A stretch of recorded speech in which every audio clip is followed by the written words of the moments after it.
I think it was terrible, and I was told they made a mistake. But I think it's a horrible thing. I think the whole war is a horrible thing. I think the war is, for that war to have started, is an abuse of power. This country would have never allowed that war to have started if I were president. That war is a shame. Millions of people are dead that should be alive. Cities are being destroyed all over Ukraine. The whole culture is gone. It's or very certainly very severely hurt. You know, the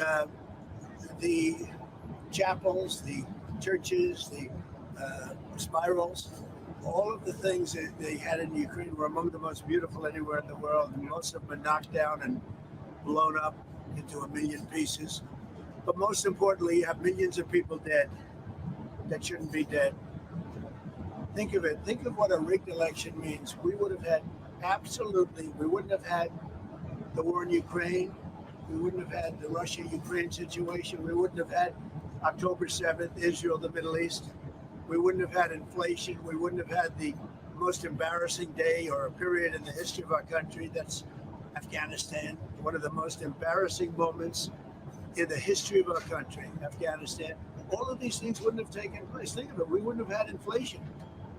But millions of people would be alive except for the fact that the election were rigged, because that war would have never started, and Putin never would have started that war. Do you mean it was unintentional? They made a mistake. I believe it was. Look, you're going to ask them. This is Biden's war. This is not my war. I've been here for a very short period of time. This is a war that was under Biden. He gave him billions and billions of dollars. He should have never allowed, if he had any brain, which he didn't have and doesn't have, and now it's being proven, he wouldn't have allowed that war to start. I would have absolutely not. That war would never have taken place. But remember this is Biden's war. I'm just trying to get it stopped so that we can save a lot of lives. They happen to be Ukrainian and Russian lives. But all I want to do is get it stopped.